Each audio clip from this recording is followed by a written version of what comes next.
So fortunately, we're in the business of building businesses of the future. So I guess the advantage of that is, as things change at a macro level, we're constantly iterating and innovating around what needs to be done to grow economies.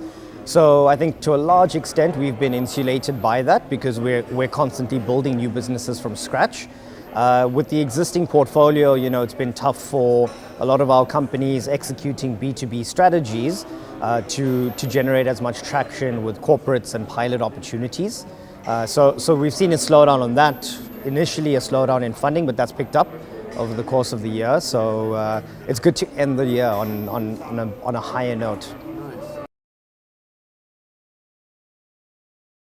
Look, it's been fantastic. We were just saying 5 minutes in person with someone is often more productive than chatting to someone for 5-6 months over email.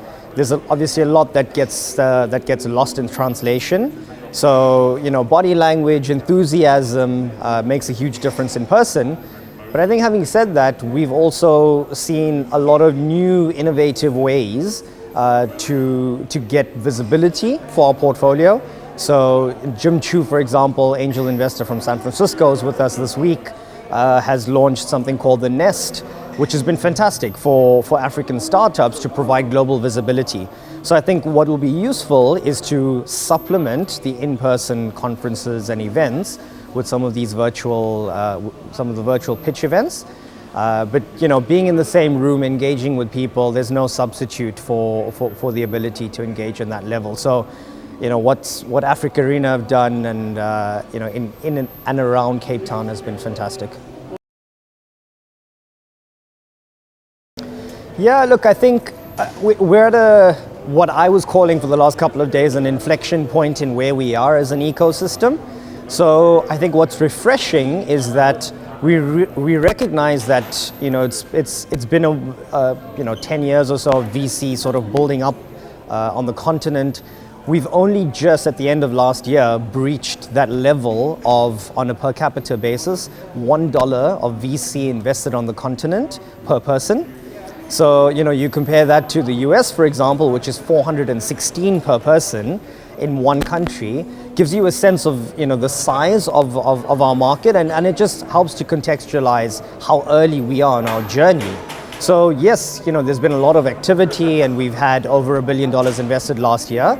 But what's refreshing is that you have investors coming together over the weekend, for example, and asking questions like, is VC the right model? Are we a bit ahead of our time in terms of what we're expecting on returns? And should we be building for more fundamental economic growth strategies? Job creation, for example. So what my key takeaway was, we came out of a fantastic weekend conversation about how VC should not be promoting purely a narrative-based message in the market, but rather how that aligns to economic imperatives. And job creation for me was the takeaway. Look, I think ecosystem, has come leaps and bounds. The fact that, and this is an example of something that's organized really well. You have investors who meet beforehand and sort of share their notes. You have founders who are being prepared, and you kind of have them come together. I think that format is fantastic. So I wouldn't change anything there. I think what we would love to see more of as an ecosystem is more collaboration, especially at an investor level.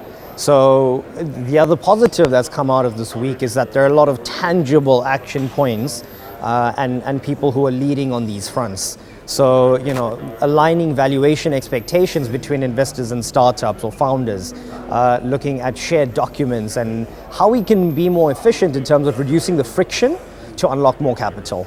So, there's a lot to be done, regulatory hurdles. So, we're working on an SA Startup Act, for example. Again, reducing frictions and unlocking or catalyzing more, having impact money and commercial money kind of coming together. So, yeah, that's exciting.